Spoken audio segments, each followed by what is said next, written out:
player in his own right. I mean, you can see here, look at his accomplishments. I mean, he's one of the most decorated players at the moment in the trading card game.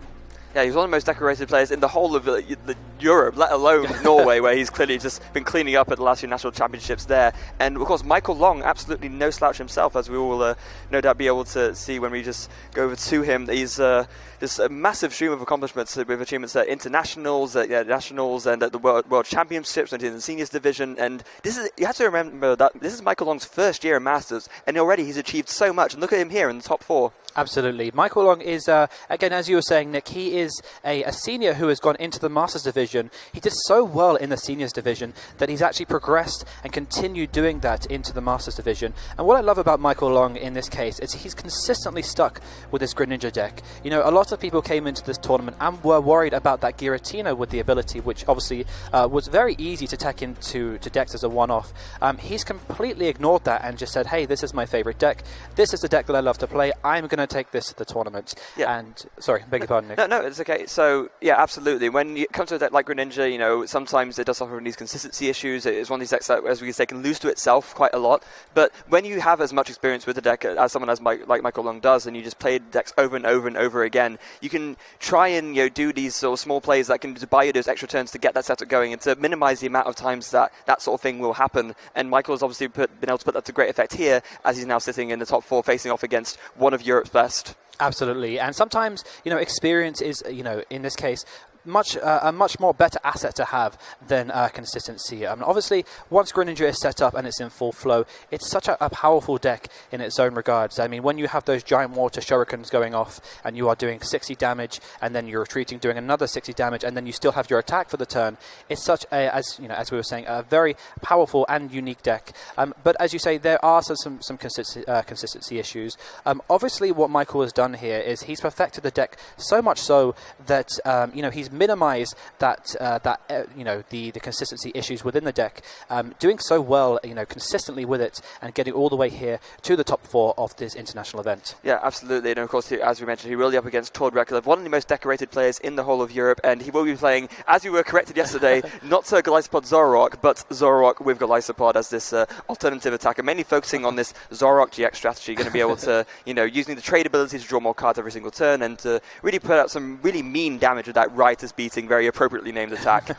Absolutely, and yes, we were told off yesterday by Tord that it is not Golisopod, it is Zoroark with Golisopod in there. And in terms of this matchup, this is something you would have to feel that even as strong as Greninja is once it is set up, you would have to feel that this matchup does kind of swing in Tord's favour, just because he has that Golisopod, and obviously when it does go from the bench into the active spot, it's hitting 120 damage, and Greninja is actually weak to grass-type Pokemon, so that it's doubling the damage that it's doing, which does one-shot Greninja Break, which has 170 HP.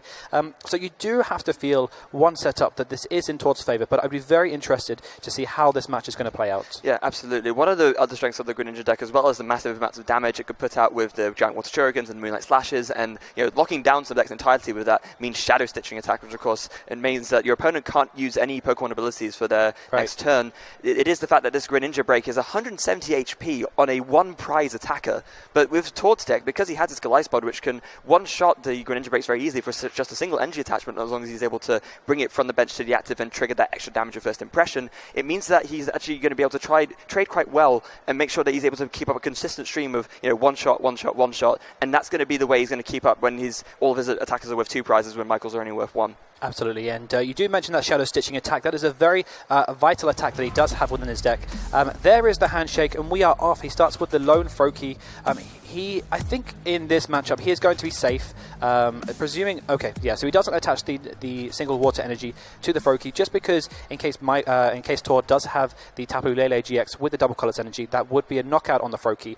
But even still so, he does have the 2 Froakie, so he is guaranteed, subject to whether he has it or not, the Frogadier for next turn to use water duplicates. Yeah, it also means that if Tord is able to knock out a lone Froakie, he won't just lose the game, because that would be bad, obviously. Yeah, so we don't want a repeat of our last feature match where we had that Registeel knocking out that the Rolts. But here we go, we see Tord going into his deck.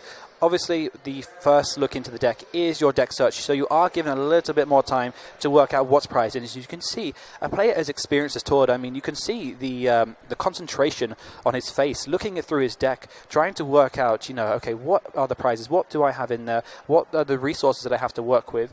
And if we look at the prize cam, actually, I don't think that he has anything too pivotal in there that's going to really affect him this game. No, and the same for Michael's side as well. He does have his, I believe, one of Starmie prize, which could be a little bit annoying, but in the early stages of the game, he's going to be focusing more on setting up and taking prizes with his Greninjas anyway, so he's going to have a little bit of time to fish that out. But in terms of the rest of his deck, actually the one enhanced Sammy has prize could be a little bit annoying. He does play 2 of those, but that's going to be one of the ways he's able to keep up tempo with Tord, discarding those vital double colorless energies, which he'll be using to attack with Writer's Beating, or to maybe in late stages of the game he wants to do armor press to maybe prevent Greninjas from KOing his Goliath as easily. That might be something he wants to go with too. Absolutely, and you can see there Tord playing one of his 3 Bridgets. He plays 3 Bridgets in this deck, and he gave reasoning for it actually, which was in the later game, when you have trade, when you have Zoroark's ability trade, that you don't want specific cards in your hand, so therefore you just discard more Bridgets because why not? You don't really need them, and in the early game it just gives you that extra consistency of making sure that you always have a Bridget turn 1. As you can see here, he does have that Bridget turn 1. He searched out the basic Pokemon that he needs, which is the Tapu Koko and the 2 Wimpods. So he's putting a lot of emphasis in this matchup, as you can see, going with what will be Golisopod GX to knock out those Froakies and those Frogadiers. And what's so great about Golisopod is that it only requires that 1 grass energy to deal damage with.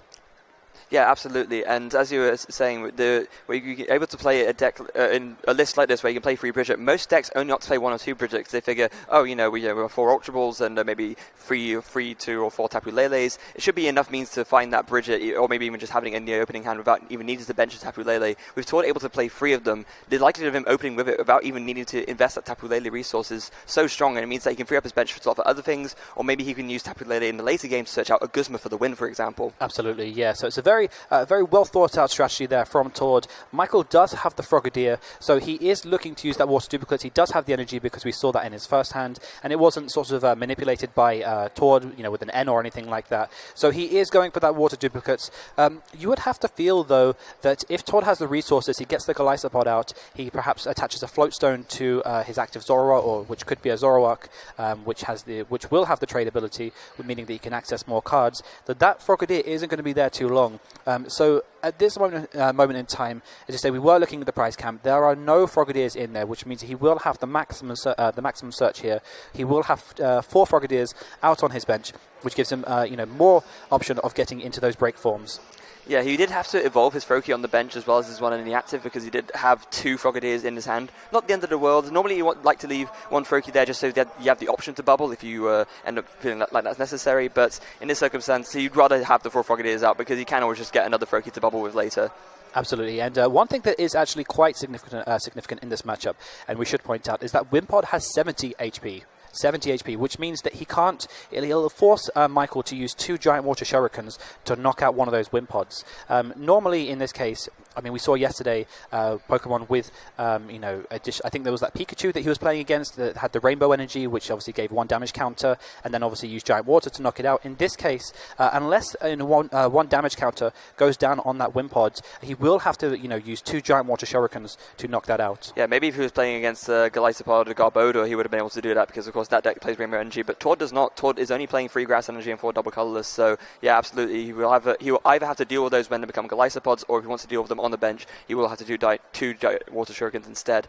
Going back to Tord's turn, we do see he has an Ultra Ball there. He's already got 1 Golisopod on the bench. That's going to be great for him, and with that Ultra Ball, it looks like he's going to be eyeing up a Zoroark. I'd imagine probably to do one of these first few trade abilities and try and dig for that float zone so you can promote that Golisopod, do the first impression, and pick up the first knockout of the game. Absolutely. And what's very worrying, if I'm Michael and I'm looking at this matchup, what I find quite worrying, looking at Tord's deck, is that Michael must know that Tord plays a decent count, so he plays 3 Acerola in his deck. So Acerola, any damage that he puts on with something like Giant Water Shuriken, Tord is going to be able to use Acerola to pick up that Pokemon and completely, reverse that damage. And not to mention, that obviously he runs 4 Puzzle of Time as well, so he can recover those Acerola. And I think effectively when you use all of your Puzzle of Times and Acerola, you've got there like I think seven outs to getting Acerola, which is going to be really effective in this matchup. And there is the Guzma, there is bringing up the Frogadier. It doesn't really matter which Frogadier. Obviously, you'd ideally want the one with the energy, but it does force the change there in Pokemon from Michael's side. But the main thing is that it gets Golisopod into the active spot, and it deals 120 damage with the first impression attack, obviously applying weakness, which is then doubled. Yeah, that's actually quite important as well, because looking over towards this one more time, he actually does not play Floatstone, so he actually needs to use an Acerola or a Guzma if he wants to switch to Golisopod to trigger that extra first impression damage. Right, so that could be extremely crucial, actually. But the good thing is that, as you say, if he gets another Golisopod out, he can just use another Guzma, go back into the Golisopod. There is a Sycamore from Michael Longside, or the other option would be to go with the double Colorless Energy and try to perhaps either use Crossing Cut GX or even use Armor Press. Yeah, absolutely. And with the Armor Press, not only would that is another way of him being able to one-shot a Greninja break without having to do the switching, but again, the Armor Press, the effect of the attack reduces any damage Golisopod takes next turn by 20, which will make it a bit more of a struggle for Michael to actually pick up KOs on it. I think from Michael's side, what could be quite important at this moment in time is getting those Splash Energy onto those Greninjas, because obviously when it is knocked out, he could then just pick up his Greninja and then obviously place it back down on his Frogadiers on the bench. So that could be quite, I think, an important card at this moment in time. What I would say, though, with that is I do believe that Tor plays Enhanced Hammer, so he plays 2 Enhanced Hammer, so that does make it suspectable in that regard. And obviously, he has the Puzzle of Time, which means he has more outs to Enhanced Hammer should he need to. Interestingly, he goes with the Tapu Fini GX, so I'm not sure what Michael's thinking at this point. Is he suggesting that perhaps he does have the Splash Energy in hand? Is he thinking that perhaps he's going to use his GX attack on that Golisopod? I'm not sure if he necessarily would want to use it on the Golisopod, although if that's the only threat and he feels like he wants to deal with it straight away, that could be an option. He could, if he has access to a Guzma, he might want to think about getting rid of that Zoroark GX with the Tapu Storm, because then that would deny Tord of more draw options. Maybe if he feels that Tord doesn't have access to another supporter and that will sort of just slow him down for a few turns, that could be a way to go. But I think he'd just rather have access to it, because maybe at some point there will be a big threat of some kind and he'd rather have the options of Tapu Storm than not, if that makes sense. Absolutely, yeah, very well said. And it's interesting, actually, when Tord went for his first Bridget, I mean, Tord is such an accomplished player in his own right. Obviously he knows what he's doing in this matchup, but he has chosen to go with the Tapu Koko and not chosen to put down any more Zoroarks at this point.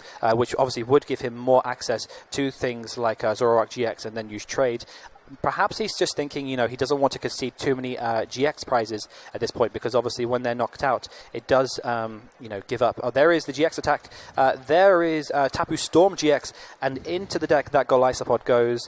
So it'll be interesting to see now what he promotes. It will probably be the Tapu Koko, just because obviously it does have that free retreat, which would then allow him to switch back into Golisopod. Yeah, absolutely. So at this point, Tord is just thinking to himself, I just want to find another Golisopod to replace the one that just shuffled away, and the Grass Energy, then I can at least do some damage to this Tapu Fini. Of course, the one important thing about Tapu Fini, like all the Tapu GX cards, is that, of course, they do not have weakness. So normally Water Pokemon would be weak to grass, but the Tapu Fini does not have that. So even with a Choice Band and bringing up the Golisopod into the active, first impression would do 150, would not be enough to pick up the knockout on the Tapu Fini. Absolutely. He does play the one Tapu Lele GX as well. Obviously, that's predominantly used for Wand attack, but if he wants to, he could attack with that. And exactly as you were just saying, Nick, they don't have weaknesses. So that could be a factor, because that won't get one-shotted by Golisopod, assuming he is only going down the first impression route.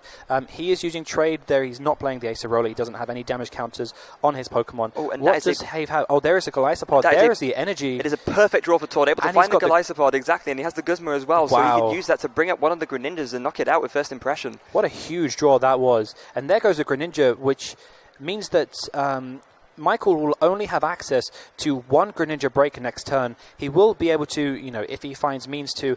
I think actually he has one Greninja in his prizes, so I'm not sure how many Greninja he has left in his deck. It is important to note that Tord did have access to that move regardless, because he did have an Ultra Ball in his hand, but instead, using the trade and discarding the Acerola, he was able to find that Golisopod without using the Ultra Ball, so therefore he was able to preserve more resources in his hand, and then he had the Guzma, of course, to make the maximum use of that Golisopod and KO that other Greninja. Yeah, an absolutely great play from Tord. Yeah, and I think Michael has the N in hand now. Just trying to think what is the best play at this point. That, as mentioned, that Splash Energy is quite crucial. There is the N. So Tord is going for 4 cards. Michael will go for the 6. the splash energy, I think, could be quite important because he will be able to put that Frogadier back down. It's a shame that he doesn't have a Frogadier already out because then he can go into Greninja, but he is guaranteed at this moment in time at least one Greninja break, should he have access to finding it. But let's see what he draws here. Yeah, absolutely. Meanwhile, from Todd's side, I feel like he's obviously taken a really good early position in his game. He's been able to do constant first impressions. He's picked up the first 2 knockouts, and this is exactly what you need to do to beat Greninja. Greninja is a sort of deck that punishes your opponent's deck when they miss tempo. If you miss 1 KO at any point, then they have all that set up, and they're ready to make that huge comeback and just take the game from there. Todd is not missing a beat currently, and this carries on. Todd will be in a very good position to win this game. Absolutely, and that's exactly what is happening here. Todd is not allowing Michael any room to breathe here. There is the break form, but he is not allowing any room to maneuver. Todd is consistently just finding means of knocking out these, really applying the pressure on Michael Long here. There is the choice band, so he does have the 1 energy in hand, which he's going to use with Giant Water Shuriken. There is 60 damage on the Golisopod. He has an Evo Soda in hand. I don't believe he can use it this turn because the Froakie has just hit the bench. There is damage to the Golisopod, so it forces a Guzma at this point if he wants to get that Golisopod out of the active spot and then onto the bench, which he can then retreat with the Tapu Koko and put back into the active spot, which would hit the first impression damage. And one important thing to note, we can tell by the amount of damage placed on that Michael opted to use Shadow Stitching, so this is going to put Todd in a bit of a spot because he will not be able to use the Zoroark's trade ability to draw 2 extra cards, and right. I'm fairly sure that means that he won't have access to Guzma because I did not see one in his hand already. Right, and Shadow Stitching is such a crucial attack, a really powerful attack within this Greninja deck. We saw how powerful it was yesterday when he was playing against that Heatmore Raichu deck, when he was consistently using Shadow Stitching to stop things like paralysis from Raichu, and we can see it here again. He's using that Shadow Stitching, and Todd does rely on abilities. He does have that Zoroark. That is a draw engine within his deck. There is the Bridget. What is he going to search here with the Bridget? I imagine he'll probably be opting to go for another Wimpod and another Zora, which is exactly what he's going to do. He wants to just have more of the main strategy of his deck out. He wants to have access to another Zoroark. He wants to have access to multiple Golisopod, so when one goes down, he can keep attacking and he can keep up that tempo, which we mentioned is oh so crucial in this matchup. What was a really smart play there from Todd, actually, and this is what we talk about, small, intricate plays that make good players great players, which is that he used the Brooklet Hill to search through his deck, try and work out what's in there first. There is no search for Todd in there. He doesn't have any water Pokemon or any fighting Pokemon. But he used that information to find out what was in his deck and to work out what Pokemon he could search with Bridget, then hit the Bridget, which then allowed him to search for that Zoroark and Wimpod, comfortably knowing that they're both in the deck. Yeah, and it means that you don't have to spend as much time in the early turns looking through. Obviously, you want to do a quick deck search to look at what's prized at the beginning of the game, but especially in the Swiss rounds, maybe less so in the top cut runs when you have more time, you are time limited, and you want to just gain a quick glimpse of what's available and then just carry on with the rest of the game. With doing it this way around, it means that Todd can just save those thinking points till later, using the Brooklet Hill to work that out and just on the spot when he actually needs to, and then make the decision as you just said. Absolutely, and I think Michael is actually going for the KO here. He might actually have KO on the... There is the Evo Soda. He's going for another break here, another Greninja break. Does he have it? He does have it in the deck because we can see his prizes there. There are no Greninja breaks in the prizes, in his prize cards there. There is, you can see he's put it on the top of his deck. He's just doing, as we were just saying with Todd, looking through his deck, trying to gain information about the contents of what is inside his deck. He is going for that break form, which means that subject to having 2 water energy, he will have 2 giant water shurikens here, which he could knock out a lot of Pokemon in this case. That's Shadow Stitching really putting in work. Yeah, definitely. And now if it's from Todd's side, this is where you have to be worried about where you are in terms of the tempo of the game. Michael's going to pick up some KOs here, and after that, Todd really needs to start finding some double colorless energy in order to carry on, or even just another Golisopod so that he can attack with the Wimpod. It's going to be really tricky for him to keep up otherwise.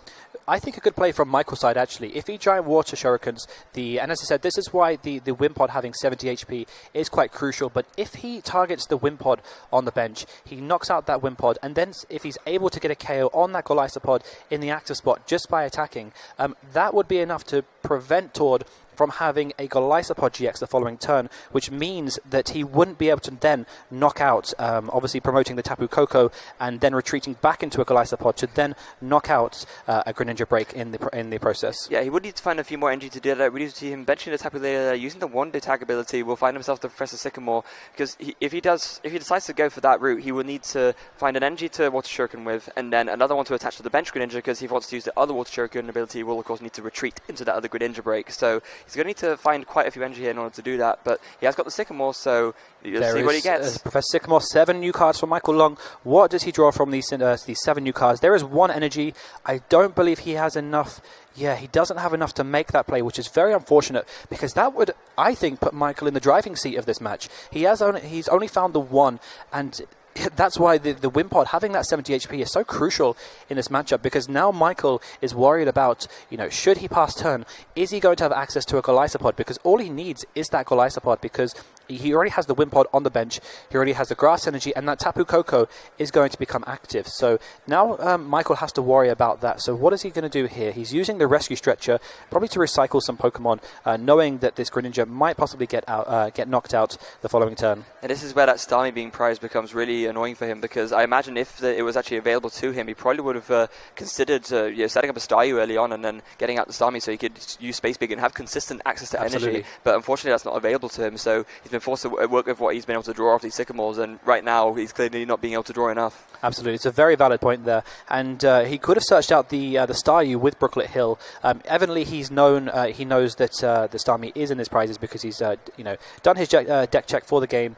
But let's see what he does here. It'll be very interesting to see what the play is that he's going for here. He does have the Frogadier on the bench, which means that he can get a Greninja. He is still 1 away from a Greninja break. But let's see, what does he have? What is he working with here? Is that Skylar in his hand? So that Frogadier was actually just evolved this turn via Evo Soda, so he won't be able to evolve it into a Greninja this turn, but he will be able to next turn. There goes a Giant Water Shuriken, going to put 6 damage counters onto the Gliscod, and then following up with a Shadow Stitching to knock it out. Very, very, great. I think probably the best thing that he could have done at that moment in time was to use that Shadow Stitching attack, which is a very good play from Michael Long's side. He is now at least guaranteeing that Todd doesn't have access to things like trade, and that he limiting his chances of getting that Golisopod. Is that an N in Todd's hand? Is that what I saw? It's very difficult to see because his hand is slightly off camera. Let's see. There is a Zoroark, so he does have stand-in should he want to use that.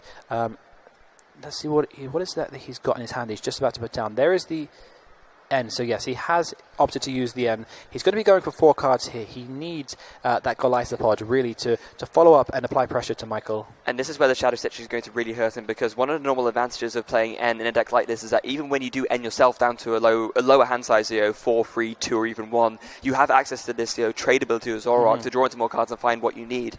But in this circumstance, because those abilities are unable to be used, if Todd doesn't find exactly the double colorless to attack with the Zoroark or the Golisopod to attack with that, then he's going to be in a really bad shape here, and he might end up falling too far behind in tempo to keep up with this constant stream of Giant Water Shurikens. Absolutely, and it's a very good point that you've mentioned there. He did put down the Zoroark, which we haven't really seen too much from Todd over the course of this weekend, especially not on stream anyway, seeing that Zoroark. Let's see what he's got in his hand, because that allows him to, as you say, use Mind Jack, and which would get the KO on this Greninja break here. I don't think he's hit either he's got the Golisopod. He has put that down. Yeah, he was able to hit the Gliscod off at the end, so that's at the very least the thing he needed in either that or the double colours to attack with one of the other two. But he is able to find that, so that's going to be great for him. He's going to be able to bring it up and take the knockout onto this Greninja, but looks like he's deciding whether to go for a Grass Energy on the Gliscod instead. That would be quite interesting, because that would mean he'd only be 1 extra Grass attachment away from being able to use Armor Press, exactly, and then that way he wouldn't need to worry about constantly switching in order to get the extra damage of first impression, but still able to knock out Greninja breaks. Absolutely, and Armor Press would gain a knockout on these Greninja breaks because they only do have 170 HP.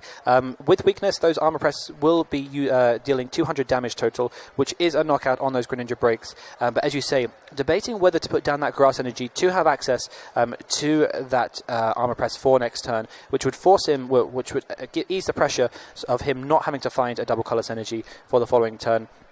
And also, as you say, if Michael does opt to again use Shadow Stitching, that would restrict him from using his abilities, which means he won't be able to use things like Trade. So that is the reason why you can see Tord here opting to put down that extra grass energy to give him access to finding just one more energy card, which would give him access to that armor press. Yeah, it means he can find either double colorless or grass and still be able to keep the stream of attackers. There goes the KO onto the Greninja break, and more importantly, as you mentioned earlier, Jamie, that splash energy was still committed to the Greninja break, so Michael will be able to put all those pieces of the evolution line back into his hand, and I imagine we're going to see them both get swiftly put back down, evolving these two, as has just happened. Yeah, and I mean, that is such a crucial part to this deck, really, here. If you're getting one-shotted every turn, then Splash Energy really does put in a lot of work in this deck.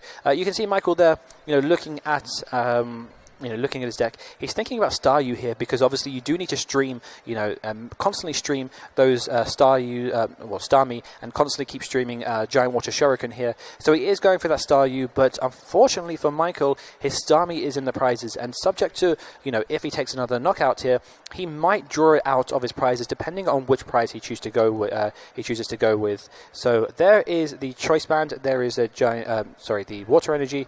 What is he going to do here? Is he just going to go for a Shadow Stitching? No, he's going for a Moonlight Slash for 110, wow. Deciding that he wants to be able to make it more likely that he's able to pick up the 2-shot next turn. And but now it's going to be on Tord. If he's able to find an Ace of Roller, this would be the perfect timing for something like that. I'm not sure if he did, although unlike in the previous few turns, because Michael Long did Moonlight Slash, Tord does have access to Trade this turn, so he could discard something from his hand, gain access to 2 more cards, and I imagine he'll probably be discarding... Actually, I'm not sure from his hand. That's a bit of an ugly decision. I think I saw a Puzzle of Time, I saw a Professor Sycamore. What is that? It's a Wind Pod. There's one card that he's got in his hand that I can't work out what it is. I believe there's a Mallow, a Professor Sycamore, a Puzzle of Time, and the Wind Pod there. So sure. He's going to go for the Brook at the Hill first. Again, just garnering that information. What do I have left? Just reminding himself of what he has access to in order to determine what are the probabilities that if I go for this trade, that I actually hit what I need. Absolutely, yeah. So, very smart play from Tord's side there, trying to gain information from his deck, just trying to go through, and obviously he does need the energy for the knockout. As you say, he can't use any of the supporters in his hand if he is opting to try and get Acerola in this case. Acerola would be so fantastic for Tord here. I think that would more or less kind of, edge him very near to winning this game, just because it's just so crucial at this point. An important thing to note about Acerola as well is that he essentially has 2 outs to it. He can either draw one of his remaining Acerolas, or since there's one already in the discard pile, if he were to draw a Puzzle of Time, that would also be a means of him being able to recover an Acerola and do it that way. But instead, it looks like he's opting to play the Mallow. Wow. So he, let's see what he goes with the Mallow. I'd be very interested to see what he goes with his. There is the Puzzle of Time. So he has one Puzzle of Time in hand, which means that he will be able to recover things from his discard pile. What is going to be his second choice here? Let's see what he goes with. So he's filtering through his deck here. There is a double colorless energy. So he wants to have access to more energy resources for later on because he knows he can quite easily pick up the KO on this Greninja. That's fine, and that's also really good for him because unlike the previous Greninja, this one does not have a splash energy on it, so all those pieces of that Greninja break line will be going to the discard pile once this gets knocked out. But yeah, it looks like Tord is opting to go for the double colors as the second card after all. Sure, yeah, and it makes sense because, as you say, with the double colors energy, he does have access to things like, attacking with Zoroark GX, attacking with the non-Zoroark, the non-GX Zoroark there with Mind Jack, seeing how many Pokemon that Michael has on his bench will do a hefty amount of damage there. So let's see. Let's see. Hopefully this time Tord won't look at the top 2 cards of his deck before putting the Mallow cards on top. Let's have a look, see what he chooses to go with. But the other factor is here that if he does concede, if he does concede this Golisopod GX here, Michael is only 2 prizes away from winning the game, and yeah, so he's discarding the Professor Sycamore. He's not playing the Professor Sycamore. He is discarding it, and as you can see, Michael there confirming with with Tord. There is the Wind Pod. That is a huge, in this matchup to put that Wind Pod down because he needs that to follow up for next turn. Yeah. And that's exactly why he did not discard it with the trade we saw. He actually opted to discard the Professor Sycamore off of the trade instead of the Wind Pod there because he knows he wants to be able to carry on doing these first impression attacks. And there we go. There is the Puzzle of Time opted to go for the Grass Energy and the Acerola. There goes the third Grass onto the Golisopod, and then he will find a Crossing Cut GX. So Tord decided he wants to make it as hard as possible for Michael to make sure that he doesn't end up there was that Glycopod KO'd, so preserving it, using the crossing cut, even though the armor press would have picked up the KO regardless, he wants to make sure that he has the maximum chance possible of being able to do a follow-up attack, so using the crossing cut just for the switching effect to preserve it onto the bench. It's a very, very smart play from Tord's side there. And as you say, Michael will have access to a Giant Water Shuriken, but I don't think that will be knockout on the Glycopod, which is on the bench just yet. So that is on 110 damage, so putting the 60 on will take it up to 170, which means it's slightly just short there. And looking on Michael's side, he doesn't have access just yet because he's only got the Frogadier on the bench. He will need to evolve that Frogadier into Greninja and then go into Greninja Break. So it is quite tricky here from Michael's side, because he doesn't have access to knocking out that Glycopod. He could opt to play something like a Guzma, maybe. He could go, if he has maybe Guzma, Energy, and there is a break. So, as you say, if he has Guzma, Energy, and the Greninja, he could just opt to not concede the... beg your pardon, he doesn't play... Of course he doesn't play Guzma. So, yeah, it's tricky here for Michael. What does he do? What does he... because that Glycopod's just going to come out and... take the KO again, especially with the Tapu Koko having free retreats. What is the optimum play here? There is the Tapu Fini GX going in the active spot. That's exactly why Tord would have done the crossing cut GX as well. At this stage of the game, they will know almost to a near perfect 60 exactly what cards are in people's lists. So if Tord was as aware as he probably should be that Michael was not playing Guzma, then he knows that crossing cut would mean that it would be out of range for a KO and be safe on the bench. Absolutely, yeah. So he's just opting, deciding what should I put active here. He could try and play the 7. Well, he's not knocking out any... he hasn't knocked out any non-GX Pokemon here, but that Staryu is going active. It doesn't really have much use at the moment, just because obviously that Starmie is in his prize cards. So it's important to remind you, so he had used the Aqua Wing attack on the Tapu Fini GX, so does 20 damage and allows him to switch into any bench Pokemon he wishes, opting to switch into the Staryu there and doing 20 damage to the Tapu Koko. Absolutely, yeah. So let's see what Tord goes with here. There is the Choice Band, so not really doing too much here. I think maybe just to kind of seal out the game, if he wants to go down the route of knocking out that Tapu Fini, but he has used his GX attack for the game. There is the Field Blower getting rid of the Brooklet Hill. I don't believe that Tord has... Well, if he has outs to winning this game...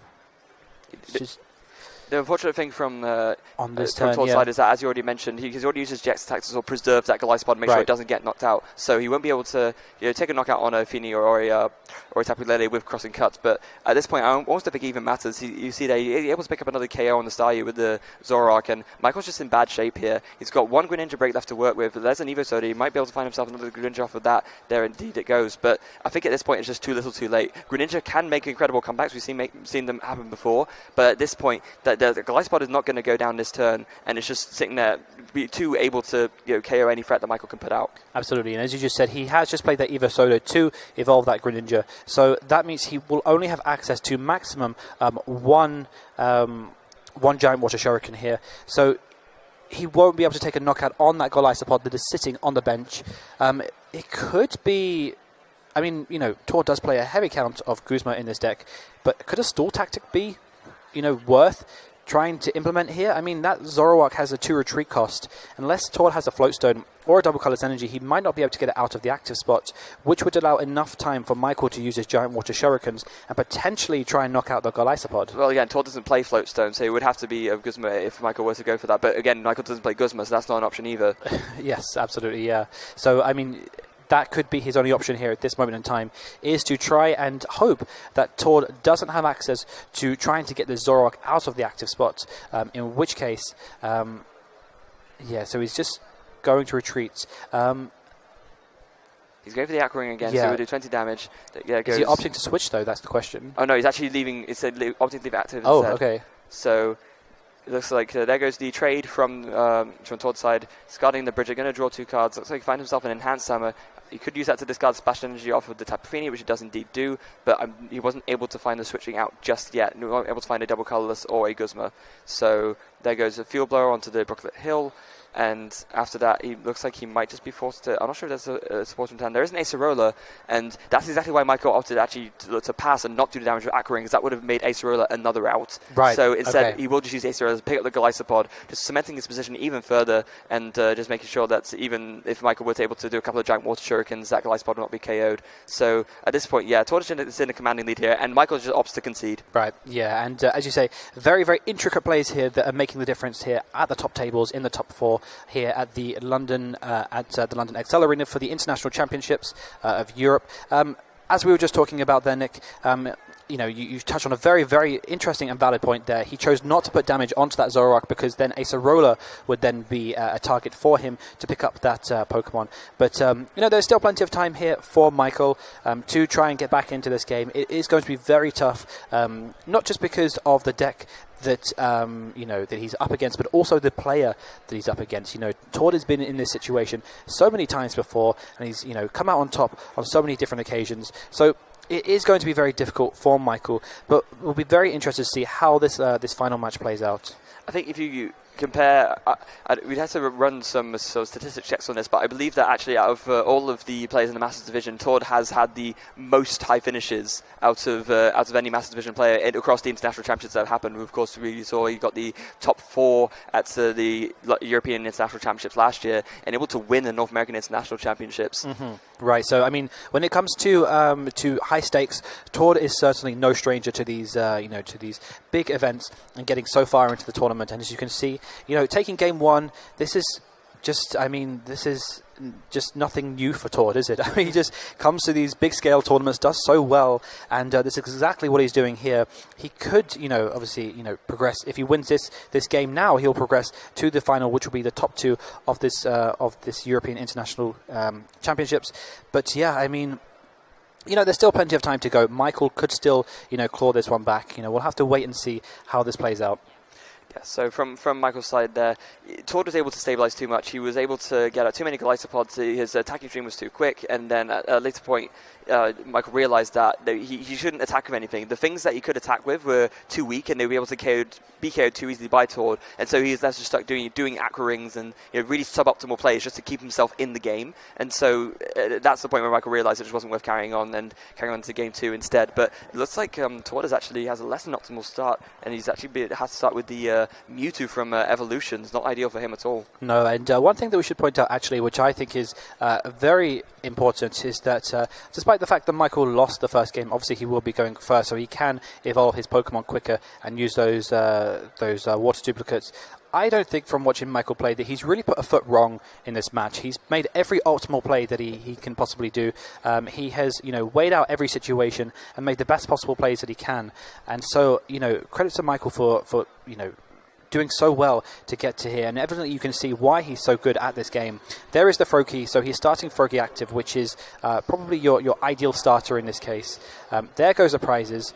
They're just being laid down. Let's try and have a look at the prizes and see if we can spot anything in there that is significant. So from Tord's side, he has 2 Zoroark GX in there. Yeah, indeed, 2 Zoroark plus an Acerola, not going to be ideal for him. But then from Michael's side as well, we see he has prized 1 Frogadier. Not the worst, but at the same time not ideal. You want to get out as many Frogadiers as possible, so he'll be looking to... Thankfully, it is near the bottom of his prizes, so as long as he takes an early knockout on something, he'll be able to fish that out and evolve into a Froakie. But yeah, prizing more than 0 Frogadier is always a bit of a sad sight when you're playing Greninja. Absolutely, yeah. And one thing that he does have access to, which is one thing that he had a shortage of in the previous game, was he will now have access to that Starmie, which has the Space Beacon ability, which will allow him to get back energy from his discard pile and constantly stream those giant water shurikens. Yeah, meanwhile on Tord's side, we do see, in spite of the not so great starting Pokemon he has to deal with, he was able to draw a Wimpod for his turn, and now he did have access to the Bridget in his hand already as well, so he'll be able to use that to get out another Wimpod, get out a couple of Zoras, maybe even Tapu Koko if he wants to have the mobility with that. So just generally off to a really good start. Absolutely, and you can see how crucial that Tapu Koko is in the deck, just because, not, mostly because you attack with it, but just because it has free retreat, and you just constantly switch from that into your Golisopod GX, which is why Todd puts a big emphasis on having that Tapu Koko in his deck. As you can see there are 2 Zoroark GXs in the prizes. There is 1 Tapu Lele, and on Michael's side, you do have the 1 Frogadier, which certainly could be crucial, when trying to set up. He will, assumingly when he starts taking prizes, if he takes prizes from the bottom, he will have access to trying to get that Frogadier out of his prizes very shortly. Yeah, so meanwhile, from Todd's side, after the Bridget, I'm not sure, the one problem he has, I'm not sure if I saw an energy in his hand. If he did, I think he has 1 grass energy, so he'll probably commit that to the Wind Pod, and then after that, we'll probably just see a pass, and it goes back to Michael. It'll be interesting to see if he actually has access to water duplicates this turn or not. I didn't quite get a good look at his hand, but it's like, there it is, he's flipping up now. He does have a water energy in his hand, I believe he has an N, so he'll have to rely on drawing the Frogadier off of that if he wants to water duplicates this next turn. There is the Field Blower, that is, removing the Brooklet Hill. That is quite crucial to Michael in terms of setting up his, if he wants to get Tapu Fini GX out, or if he wants to get out his Staryu. There is another Brooklet Hill, so it doesn't matter anyway. And it's deck thinning in the process as well, which is great if he does decide to go down the route of playing that end. But you can see he's putting emphasis here on that Staryu. He's evidently just, researched his deck to work out. There is an Ultra Ball in hand as well, so he will have access to using to getting a Frogadier out, which will get him the water duplicates attack and searching out his Frogadiers. And as you can see, he has, when he was searching through his deck, working out how many Frogadiers were in there. He does have access to just the 2 Frogadiers, because 1 is in his prizes at the moment. So that's information that Todd will gather on his side. He will acknowledge that, okay, he's only got 3 Frogadiers out at the moment, which means he doesn't have access to that 3rd Greninja, or that Greninja break when he eventually gets to it. So all in all, a very good setup, you'd have to say, from Michael's side. Yeah, meanwhile, back to Todd, as we do see, he does draw into another Zora for his turn, but actually I'm not sure if I see any kind of draw supporter in his hand. Wow, yeah, here's a Guzma. The Guzma doesn't really help him that much. No, it gets the Mewtwo out of the active, but he doesn't actually have anything to follow up an attack with. Wow. And as you say, he does. Okay, there goes the Guzma for the Froakie, trying to maybe stall out Michael here. But is that? It looked. Oh, okay. So he's literally just going for the flying flip here, just to try and put some damage counters onto Michael's side. He doesn't really have too much to work with here. I think he has an Enhanced Hammer in hand. I thought that was an Ultra Ball. It's not. I'm pretty sure it's an Enhanced Hammer. So, yeah, this could be Michael's opening. This could be what he needs to get himself back into the game.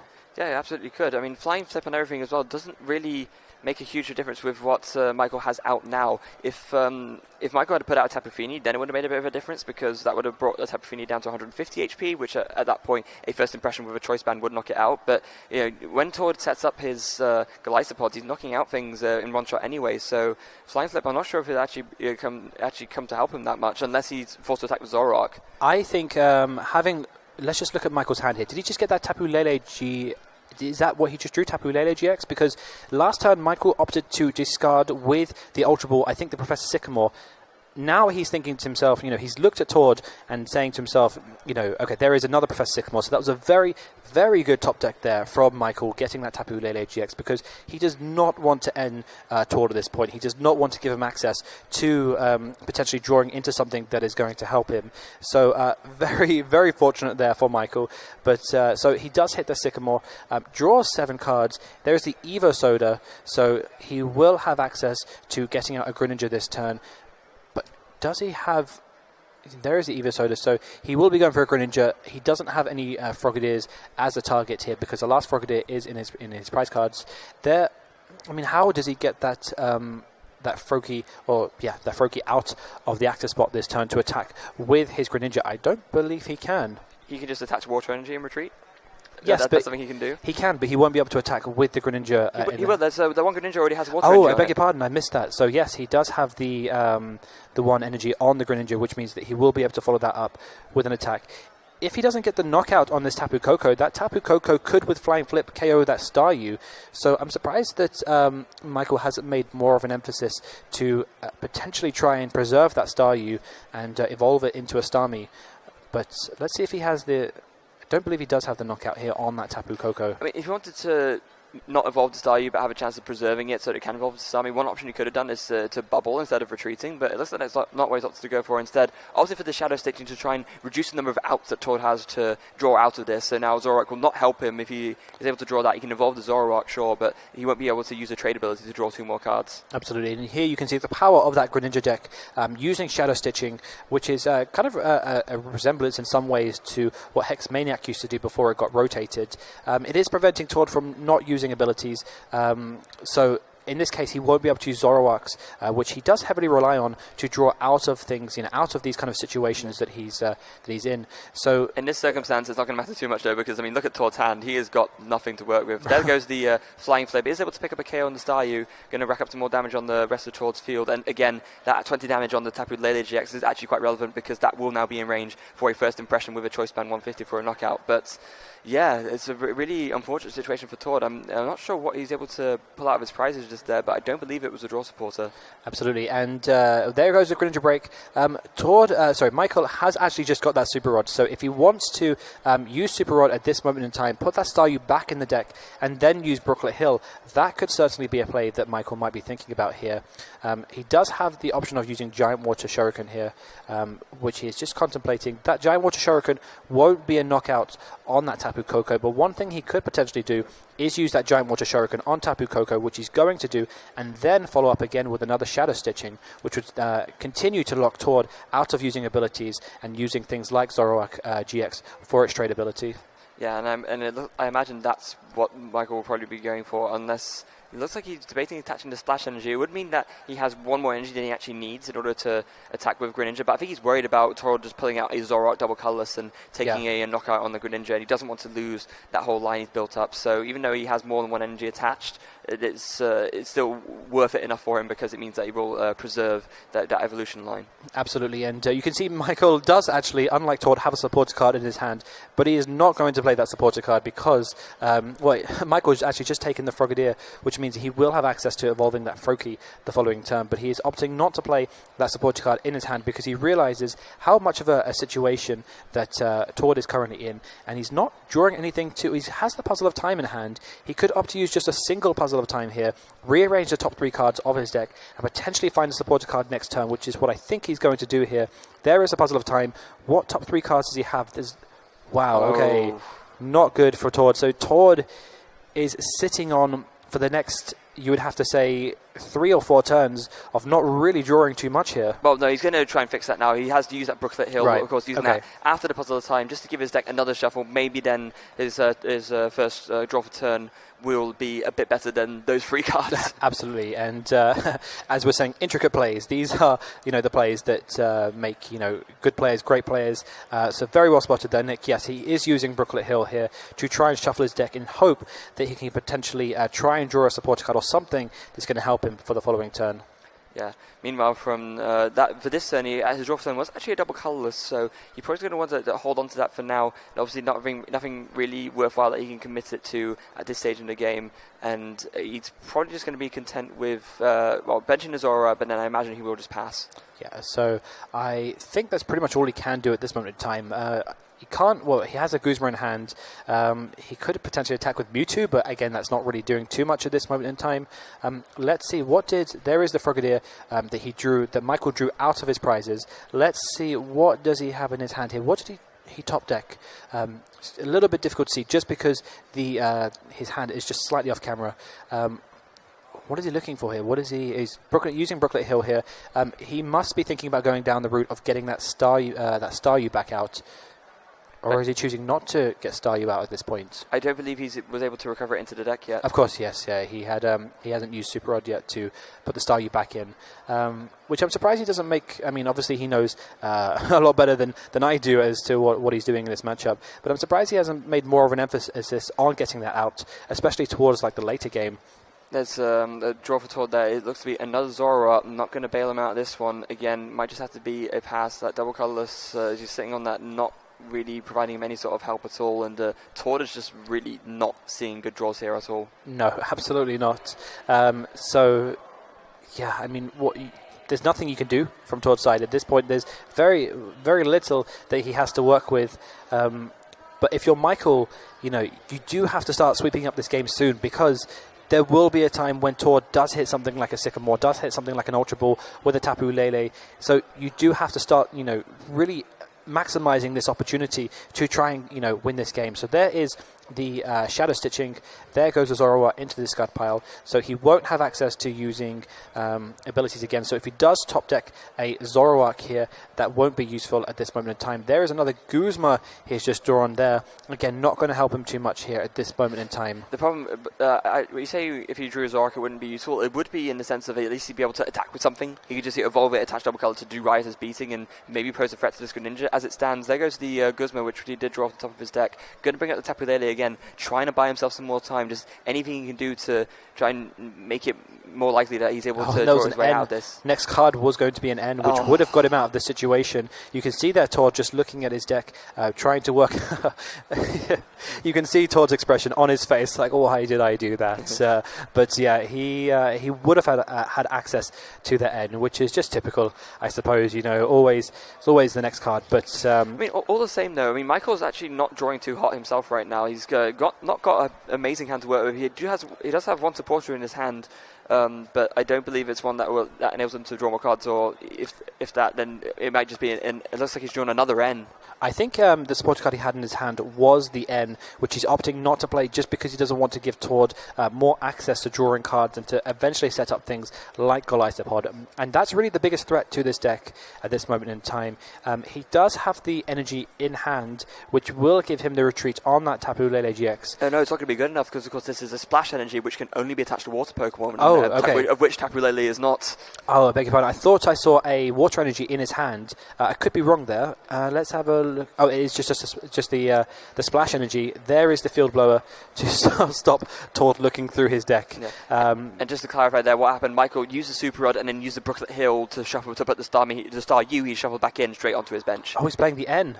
So now he decides, okay, I've run out of patience. I cannot hold fire any longer. I need to just capitalize on this huge advantage I have right now. Even if it does give Tord a new hand, I have enough things set up where I can just take command of the game, even if Tord is able to set up back. Absolutely, and it's good using the N being progressive in the sense, so if Michael does hit things like some Greninjas in this case, that is kind of being progressive in the sense that if Tord hit something, that would be able to maximize his turn, and then Michael would have to follow that up.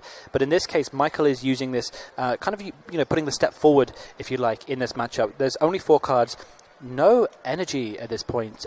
He could have used the Evo Soda to get the Starmie out at this point, but he has just benched the Staryu this turn, so that is not going to be an option at this moment in time. There goes down the Greninja, so he's going to have at least 2 Greninja breaks if he can get out, or if he has access to it, having at least 2 Greninja breaks for the following turn. But he has to pass turn because that Tapu Lele GX, I think, is just stuck in the active spot. So Tord now, look at Tord's hand. He has the Professor Sycamore. There goes the field blower onto choice bands there. Tord has got a lot to work with here. So finally he's in a situation where he's going to be able to get things out. He's not, he's not locked. There goes the Professor Sycamore. He's not locked out of abilities here because Michael didn't attack and he didn't have access to using that Shadow Stitching attack. So he will be able to use things like trades from his Zoroark GX. What did he get in his hand here? I believe he found 1 Zoroark and 1 Golisopod. One sad thing for Tord, though, is that he actually discarded another Guzma off of his Sycamore, having already played one earlier, which means that, again, he's running out of outs to actually switch between his things. We've already mentioned he does not play Floatstone, so now it means that he needs to have access to Acerola, more than likely, as another out to switch, if he's unable to find his remaining Guzmas, which he'd also rather save for bringing stuff up on the bench regardless. Yeah, and he has used that 1 Puzzle of Time, which means that he only has access to 3 more Puzzle of Times. There is 1 Puzzle of Time in his hand. I don't believe I saw another one in his hand. There's Stand-In, which that could be a potential out at this point. But as you say, that Zoroark would then still need to be retreated in some form or another if he is choosing to go down the route of using that Golisopod. Let's have a look. I believe that Tapu Lele GX has... Oh, okay, so he didn't have... there goes the Eva Soda. I was just thinking, if he had the double colours energy, I believe he would have had knockout with Mind Jack, would have got him the knockout on that Tapu Lele GX. He has, but evidently he didn't hit the double colours energy. There goes Eva Soda. There goes down another Greninja. So yeah, if he's chosen to go with the Greninja actually instead of the Greninja Break. I don't believe he has any Greninja Breaks in his prizes, so trying to establish a more I guess you can say a more stronger hold on the game, if you like. So next turn, even if one Greninja Break goes down, he does have access to at least 2 more Greninja Breaks. There is a Rescue Stretcher in hand, and a Splash Energy as well. There is another Greninja. So Michael is taking a commanding lead in this game. There is, the Greninja Break in the active spot, so he does have access to Giant Water Shuriken if he wants to play it, and of course that Greninja Break does have that Splash Energy, so if it gets knocked out by something like a Golisopod, that will go back into his hand, and then he can evolve next turn his Greninja into his Greninja Break. Yeah, it's going to be very interesting to see how the rest of this game goes. So for now, look, those 2 flying flips that Tor did earlier, the fact he's able to pull 2 off means that, again, he's going to have an easier time carrying things with both the Zoroarks as well as the Golisopods. He doesn't have to rely just on Golisopods to carry things because of those flying flips. But the problem that Tor has is that Michael just might be able to do too much damage and take his remaining prizes before Tor is able to even capitalize on that. We saw that Michael had a very strong turn there. He was able to retreat the Tapu Lele, able to bring out the Greninja Break, did a Giant Water Shuriken on the bench Golisopod, and he's going to put a world of hurt on his Zoroark to boot, I imagine with a Shadow Stitching, so that again he just stops Tor from being able to do stand in or doing trade. Absolutely, and as you said, it was a very good point there. He is just in quite a commanding position here with having his 3 Greninjas out and obviously the Greninja Break. He is using Moonlight Slash, putting the Water Energy back into his hand, not choosing to keep the Splash Energy on that Greninja Break, so that if it does get knocked out, he will be able to re-evolve one of his Greninjas into a Greninja Break the following turn. Yeah, so there goes the trade.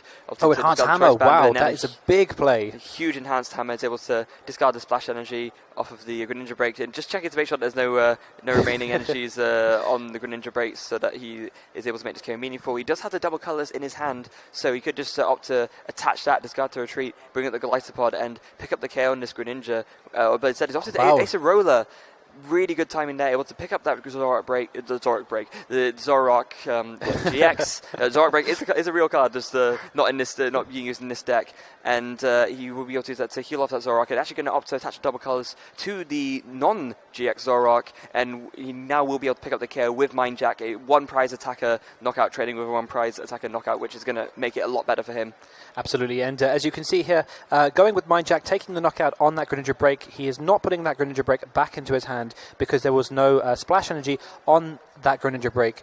Obviously, the issue that Michael has here is that he is 4 prizes away from winning this game, which means he does need to knock out at least 2 EX or 2 GX Pokemon in this case, is because both of them will concede 2 prizes each, which would give him the magic number in 4 prizes. And obviously, in this case, the thing that Michael has to worry about now is that obviously knocking out that Golisopod, or attempting to knock out that Golisopod, Tord is going to be constantly reusing things like Acerola over and over and over again, just to gain the first impression, extra damage if you like, and of course to preserve the Golisopods from being knocked out.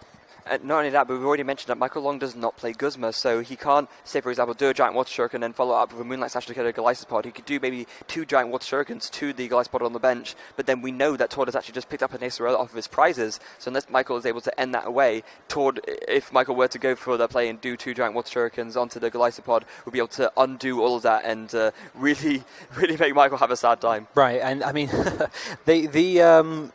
the Acerola does 2 things for you. Not only does it preserve your Golisopod, not only does it prevent your opponent from... There is another Splash Energy, which is a big deal, actually, and, well, very, very good play there from Michael. Choosing to use Giant Water Shuriken there to put 60 damage on that Zoroark, following up with a Shadow Stitching, which means he won't have access to using ability, so he won't have access to using Trade on his turn, and acknowledging that he might potentially get knocked out he will get... we're assuming at this point that he is going to be knocked out from that Golisopod GX. But in the meantime, he has also put a Splash Energy onto that Greninja Break, which means that Greninja Break will go back into his hand, and he will be able to evolve it the following turn, because he has 2 Greninjas sitting there on the bench waiting to be evolved. Yeah, indeed he does. And meanwhile, from Tord's side, he has the Ultra Ball, and I imagine here, he will be going for a second Golisopod. And now, if he wants to, he could make use of the Acerola now. It does only heal 60 damage, but that still does make it a lot harder for Michael to follow up with a KO, and it means that the Tord's board will be entirely fresh, as it were. It would be interesting to see if he does decide to go for that now. the one problem, or the one unfortunate thing for Tord is that he doesn't not have enough Pokemon on his bench in order to actually pick up the KO with the Zoroark GX. In fact, even if he were to fill up his bench entirely, that would only be doing 120 damage right as beating. He would in fact be 10 short of the knockout on the Greninja break, so he will be forced to use the Golisopod here. Does he have access to an Acerola this turn? There is one Puzzle of Time, so that I think is even numbers because now he has 2 Puzzle of Time left in his deck.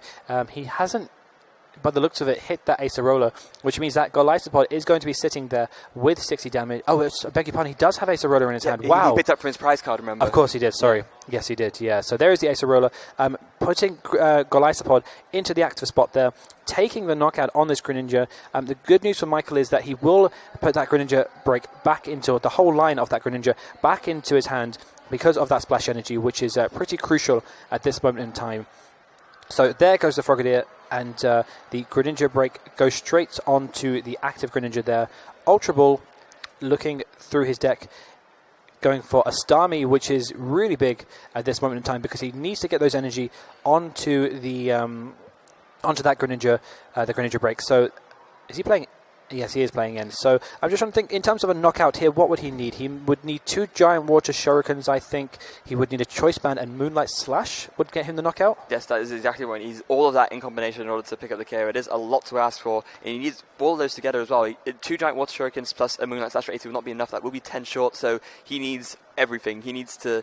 Right. I mean, the 2 energy are guaranteed, because he does, of course, have access to that Space Beacon ability. There's 1 more energy, but I don't believe I see a Choice Band. No, so that's unfortunate for Michael, but it is a lot to ask for at this moment in time. Yeah. At least he does get the Greninja break. He actually almost hit. He was only missing the Choice Band. He hit most of the things he needed, wow. which is quite impressive. Yeah, so... let's see what's going on here. I think Tord's questioning whether or not that Greninja evolved this turn. I don't believe that it did. That was sitting there from last turn. I think it was the Froakie that evolved this turn. So that evolved from... Sorry, the Froakie, the Frogadier that evolved this turn. I think that Greninja was sitting there from last turn. I may be wrong. Yeah, no, I believe you're correct. I believe Mike had 2 Greninjas out, and then he was... Or are the judges agreeing or disagreeing? I'm not sure. Let's just have a look. I think we're having a... Going over to the judges very quickly, they're just trying to make a decision based on what has happened here, and Tord is just picking up Michael on a move that's just happened just now. So let's hold out and see what is going on here. Yeah, my understanding was that that there were 2 Greninjas out, and then Michael evolved the Froakie into the Frogadier, and then that means he could evolve the Greninja on the bench into a Greninja break, but because then he evolved the active into a Greninja break, because that was already right. out. There's no debate on that.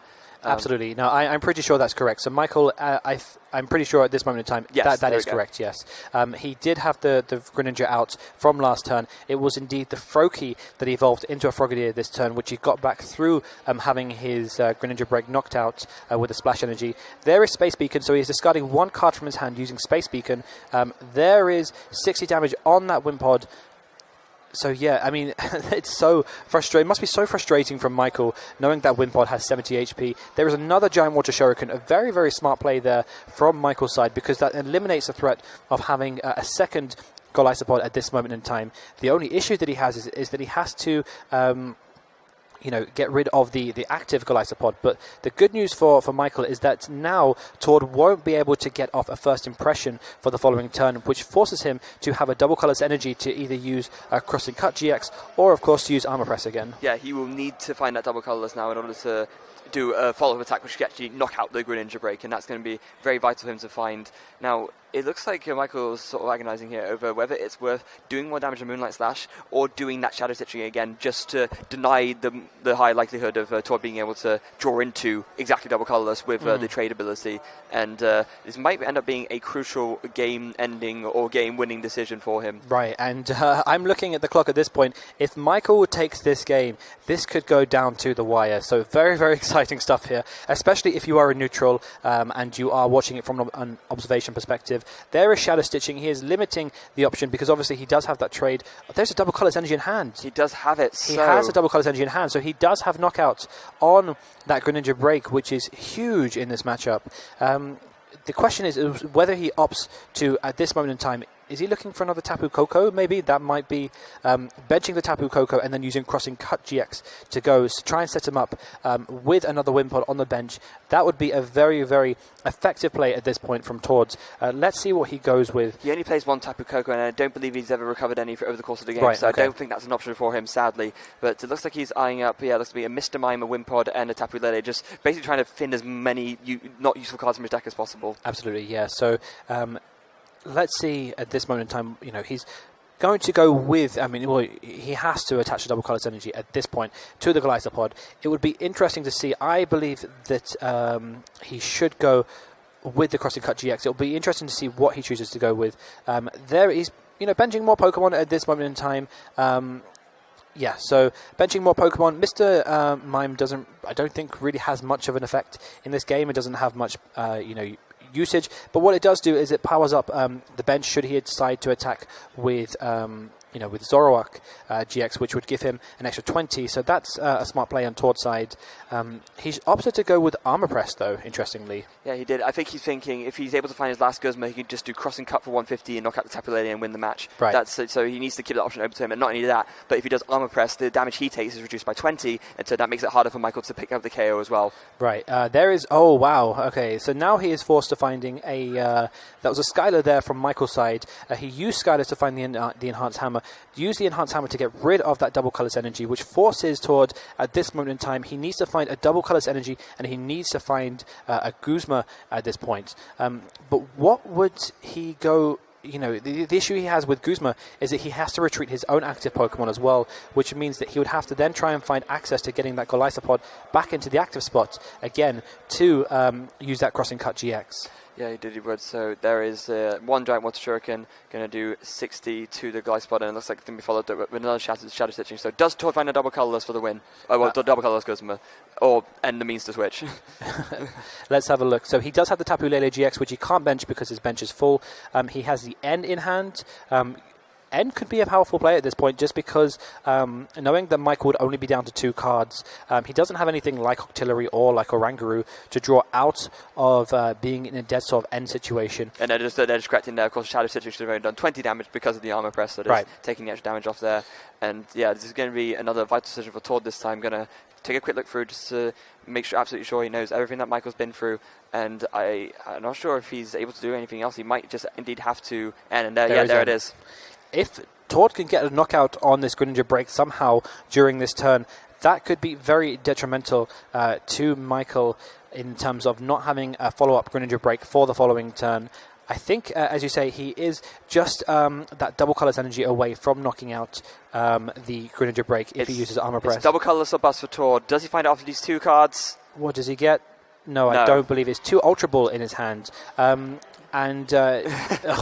It's a very meek first impression for 60 damage is going to be... there it is. Wow. Giant Water Shuriken. And Tord has conceded. So Michael, against the odds, has fought back to bring this game to a tie at this moment in time. We are, looking to go into our 3rd game, which is fantastic from the neutral perspective in terms of watching this match. It's a fantastic contest between these 2 great players going all the way here to top 4 and going 1 apiece. Yeah, it's been an intense series so far. The biggest factor here is going to be time, and honestly, in a time scenario, considering we don't only have, I think it's 15 minutes left on the clock or so, you've got to favour Tord here. His deck is the faster one. His deck is the one that's going to set up and take those earlier prizes. And as we know, after the last 3 turns of time are over in the game 3 situation, whoever has the fewest prize cards remaining does win the match. So you got to really fancy Tord's chances here, unless he ends up drawing dead. Yeah, absolutely. And Tord will be aware of this. That time is running thin. He, as you were saying, Nick, does have the faster deck in this case. That Golisopod can start taking knockouts, really from sort of turn 2 if you have the right access to getting all the cards that you need. So you would certainly have to favour Tord if this does go down to time. So it's very integral to Michael at this moment in time to try and play as quickly as possible to set up those Greninja breaks, because if he is set up and the prizes are very equal, all he has to do is use a couple of Giant Water Shurikens, knock out something like a Wimpod or anything on the bench, and that would give him the game just based on like the sudden death ruling. So it's very interesting. Well, it'd be very interesting to see how this plays out. But as you say, yes, you would have to fancy at this moment in time for Tord to take the series.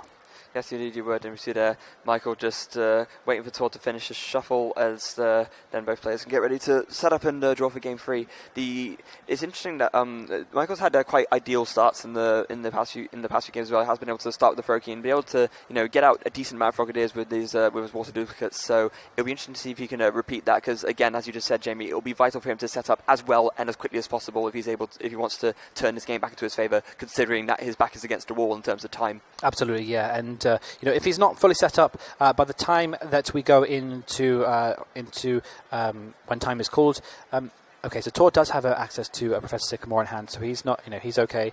It'll be interesting to see what does Michael. I mean, nothing really there crucial that's prized. That Tapu Koko is prized though. That could be, a factor in this, because Tapu Koko gives the deck so much versatility in terms of retreating with that Golisopod. Michael is actually going second in this matchup as well, which obviously, going first is so integral, but it's such an advantage to this matchup because that's a really ugly Sycamore from Tord, just wanting to make sure that he's able to. He could have ended there, but I think at this point he's thinking to himself, I need to just see as many cards as possible. I want to make sure that I have the optimal setup. I want to make sure that I bench on my wind pods and my as many Zoros as possible. And it looks like it's not paid off, actually. Wow. Let's have a look at his hand at this moment in time. So he has the Puzzle of Time, he has the Guzma, he has Acerola. I can't see what those two GX Pokemon are. I'm not sure if that's a Tapu Lele GX there or not. It's very difficult to see. But at this moment in time, actually, wait, I'm just having a think here. If Michael doesn't play any switching cards, does he? Because I was thinking if he had Tapu Lele GX and he went for... he doesn't play double colours either, so that wouldn't be an option. So, but that that was certainly the first thing that came to my mind when I saw that double colours on the Zoroark. But there is Tord there going for a Brooklet Hill, trying to work out what's in his prizes. Tord isn't looking so good at this moment in time.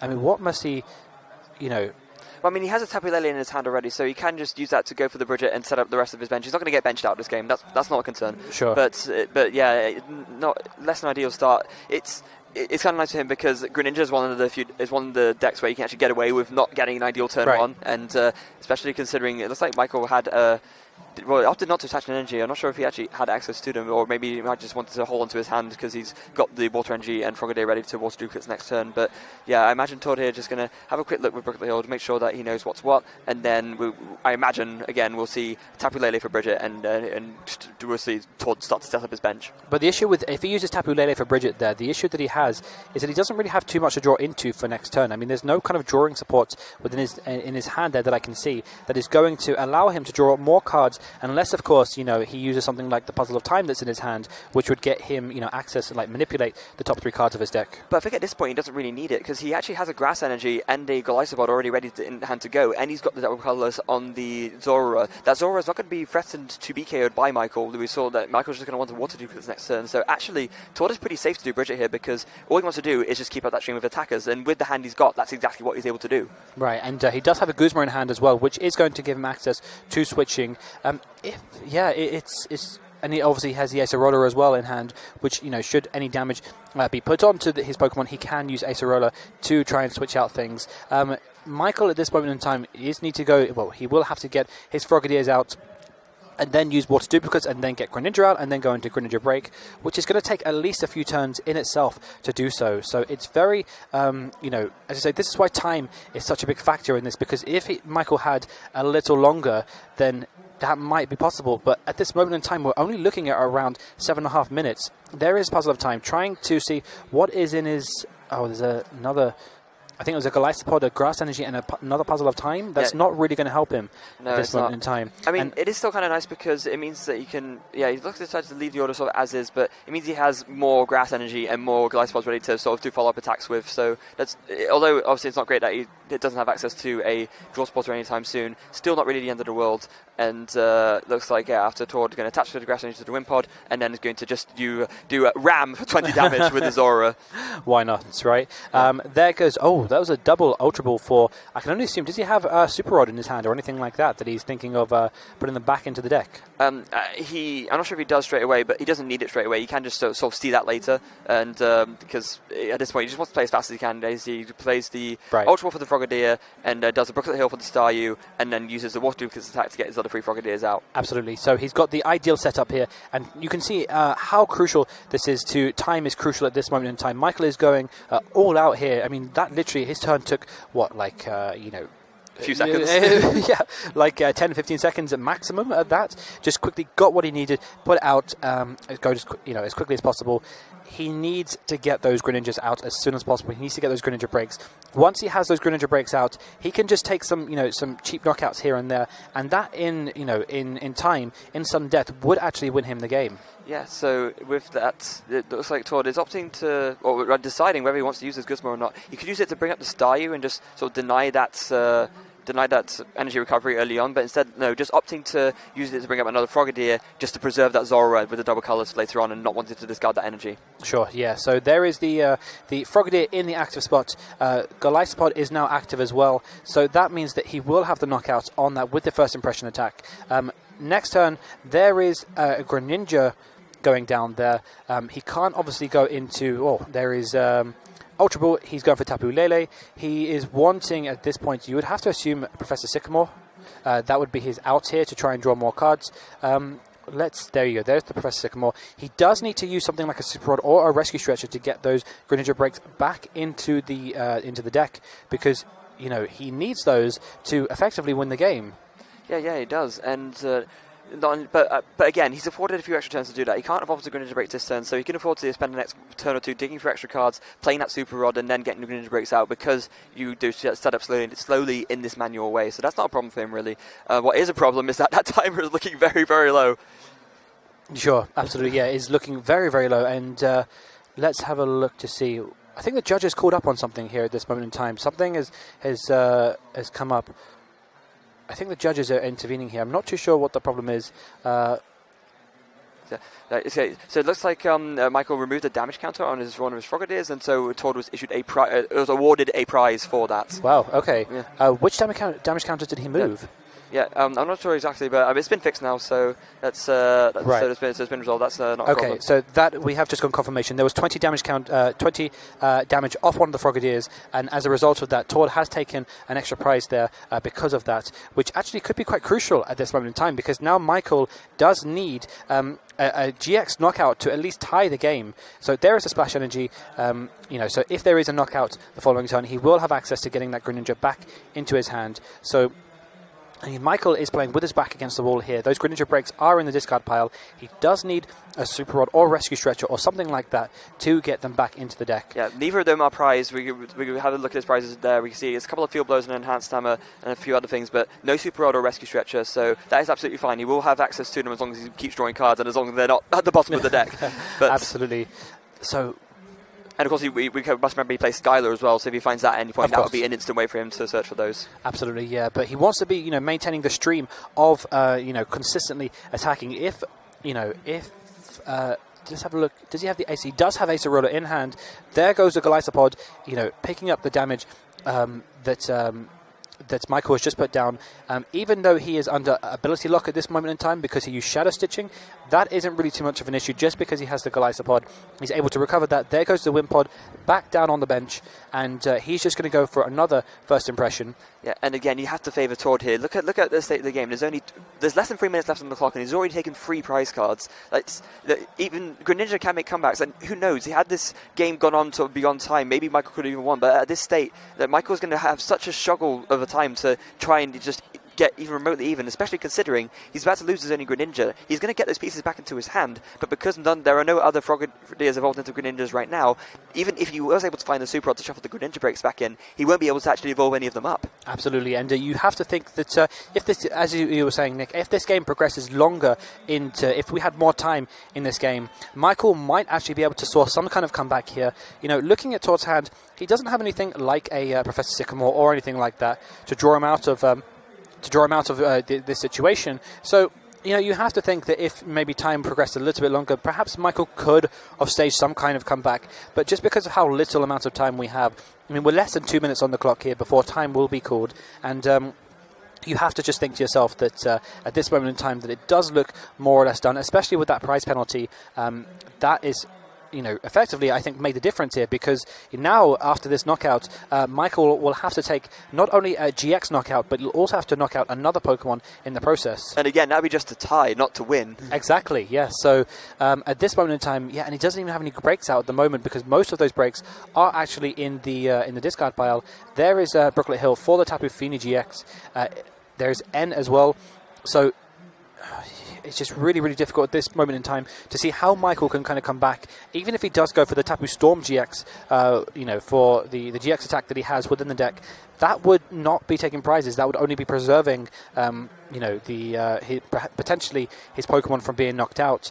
I mean, it also puts Tor back a little bit, because we did see Michael just end Tor to a free card hand, so it means that he won't be able to. He isn't guaranteed a follow-up attack with something else, which he no doubt would have done before. But in terms of what Tor sees off of this end, there's the water energy right, from so Michael's that is side. exactly the route that he's going down, is to get that that Golisopod off the off the board. At this moment in time, we are so close to time being called.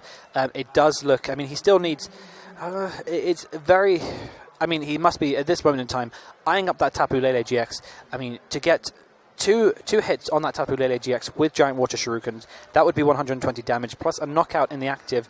And actually, it doesn't even matter. Look at Tor's hand. He's got Ultra Ball and Guzma ready to go, so he can just Ultra Ball rest his hand away, and then grab the Golisopod, play Guzma, bring one of the Greninjas, and do first impression. And I honestly, I hate to call it before it's over, but I really struggle to see Michael's win condition here. Absolutely, just because of the fact that time has been called.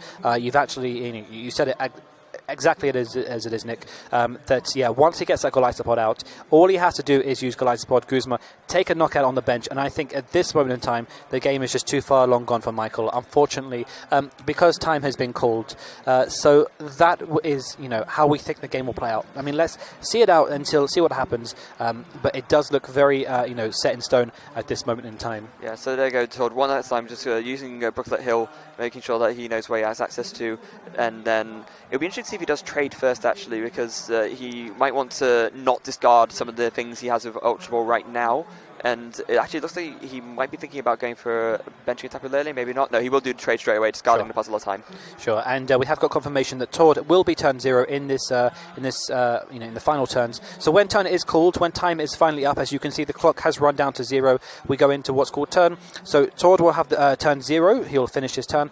Michael will have turn 1, to which it will then be passed back to Tord, which he'll have turn 2, and then Michael will finish up the game with turn 3. And whoever at that point has the most prizes will be awarded the victor at for this. The most prize cards taken. Sorry, beg your pardon. The most prize cards taken. Thank you, Nick.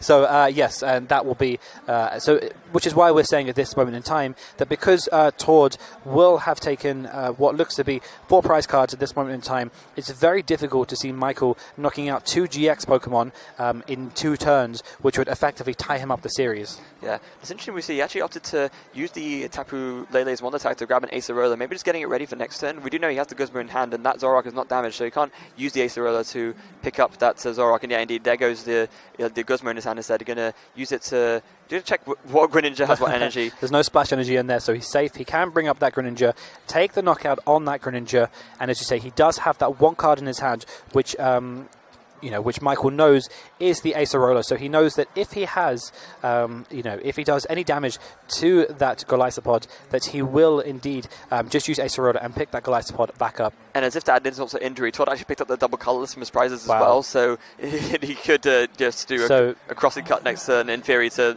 knock something out if he were to find a Guzma and a choice band, although at this point he doesn't really need to. Absolutely, and that would put the game out of sight. That would be 5 prize cards is, I believe, more or less impossible for Michael to be able to take in one turn if, obviously, Tord has the next turn and is able to take a knockout on a Greninja. One of the issues that we have here is that, as you can see with Michael, he's just put 3 Greninja breaks back into his deck, and he still has to draw them out, to which he can evolve only 2 of them. So to get 2 Greninja breaks out, that's 120 damage. To do a Moonlight Slash could be another 80 damage potentially, and then obviously you have Choice Band on top of that. But again, that's a lot to ask for this deck, this Greninja break deck, which doesn't really have much of a draw engine like things like Octillery, for example. No, indeed not. And we see there from Michael, he's able to get out his first Greninja break now, but it is unfortunately just the case of too little too late. He can try and put the damage around the board, maybe even put himself in a position where had the game gone on for longer he might have been able to win, but not as it stands right now. Absolutely, and I think if Michael doesn't at least, there is one prize that he's taken. If Michael, I think that if he doesn't get another knockout for this turn, I think that's more or less game. I don't see a way that he can potentially try and get himself back into this. There is the Tapu Fini GX putting 20 damage on that Golisopod, which now gives Tord access to using Acerola to pick up that Golisopod and put it back into his hand. Not only that, but it actually gives him access to, if he wanted to, go for the choice band and actually win the game straight away. Right. But actually maybe not, since he's discarded... Oh no, he's discarded one of his double colours. He has another one. Does he have another in hand? Yeah, he has one in hand. Okay, great. Card to the left, so yeah, there goes the double colourless. Right, so can he search out that... if he searches out the choice band, he has game here. So it's a case of whether... Does he want to go for the push, or is he just saying... Maybe he might just want to cement... Oh, okay. Yeah, I think he's just going to cement the win, because he's just going to make it to the point where Michael can't hear anything, and he knows that. Yeah, there it is. There is the handshake. Michael concedes. Tord will win game 3, take the match, and Tord Reklev of Norway will be advancing to the finals. That was a very unfortunate way to end the match.